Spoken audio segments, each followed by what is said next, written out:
idea, where this political hygiene is utopia, according to these legislators. Mamma mia.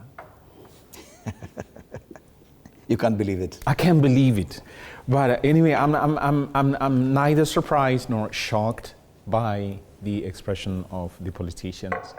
I don't know if they have familiarized themselves with the Article 4 of the Constitution, which says that Kenya shall be a multi-party democracy.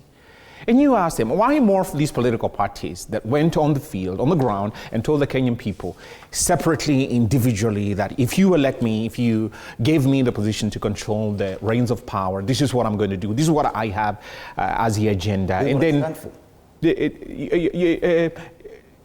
that's a point at which the Kenyan people feel that, the Kenyans feel that you let me down. You've actually conned me, you lied to me, you came with this script. It's equivalent to the public transport, the matatu, telling you that, oh, you know, I'm going to take you from Nairobi to Kakamega. And then they get on Nakuru. And then from Nakuru, you see the vehicle is just doing a U-turn and going, and now we're going to Mombasa. Now we're going to Mombasa. And you say, wait a minute, but you told me you go to Kakamega, how can you go to Mombasa? That is, they have no qualms. They have absolutely no shame in doing whatever they do. And this brings me to Article 6 of the Constitution.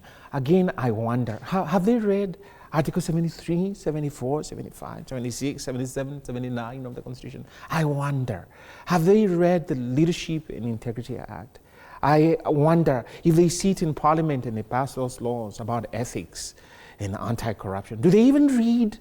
Are they even aware of what binds them in terms of being faithful to your political party, in terms of Article 91 of the Constitution that forbids some of the actions that they have engaged so blatantly and openly?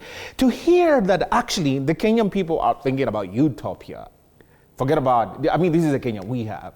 And then you see this openly just, it's like they don't care. They are the political class, forgetting that the largesse that they enjoy, what it is that they have as the trappings of power, is paid for by the Kenyan taxpayer, through the sweat and the blood of the Kenyan taxpayer. Mm-hmm. Those people who are walking to work this morning when they are being chauffeured and they have bodyguards, and then tell the Kenyan people, you want to erect an utopia. We don't want that utopia. We would just want to get a political vehicle to seize power and go on and milking you more and more. The Kenyan landscape, I say, and I repeat for them, in their petrified state of the backward-looking sort of political existence, has changed. The Kenyan voter is going to unleash that particular so-called utopia vision they have and say, we don't want you. And they may have this sort of isolated view, and I mean that with tremendous respect, isolated view of the Kenyan that we have, because you're being told, this is Kenya. This is Kenya. And we say, no. I'm here by divine right. Mm-hmm. I am not dead, and I'm not living in Zambia, and I'm not living in the Netherlands, and I'm not living wherever it is. And it is disappointing, with tremendous respect to Honorable Elachi, to say that this is not the US. And therefore, forget about expecting it's gonna work. But we are the people. It is like an admission that, oh, you know, we are infected with this notion of we can change. C'est la vie. What will be, will be. And therefore, we are locked in these political failures of the past that we cannot change. I object to that. I object to that. As a Kenyan people, it is time we say, let us have a clean slate. Let us change. Because the systems have to work. Yeah. Our taxes have to have a return. And we're not getting value for money. Allow me to ask you this question. Do you think that this kind of thinking in the political class has to some point alienated the younger voter? Because now we're seeing that there's a very little faith in the electoral process. That the younger Kenyan feels that even if we wait for 5 years, we're going to elect the same class of politicians who do not feel anything about us, and they belong to the same group. Yes, definitely. And this is what, and this is why I say, aren't they reading the writing on the wall? In Madagascar, this is exactly what happened in Madagascar. And it nearly happened last year. It was just at the brink of just getting to the Madagascar. Right there, it was just by a thread. that this president just hung merely because he said that, look, I'm going to give you a clean slate. I'm going to get rid of these so-called advisors that you say are bloating the payroll, and I don't want to have them. And the Kenyan people say, okay, fine, we'll give you an opportunity. We'll give you a chance. But what are they doing now? They are vomiting on our shoes. Let me wind up by saying that I'm very disappointed that these are honorable members in Parliament.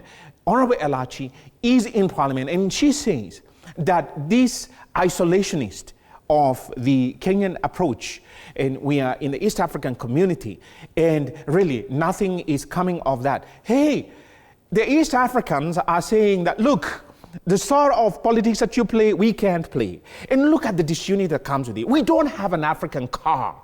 We had Comesa just the other day, barely last week. Comesa is not articulating an African tube. Today you have YouTube usurping your content, telling your people we want content creators. We don't have an African tube.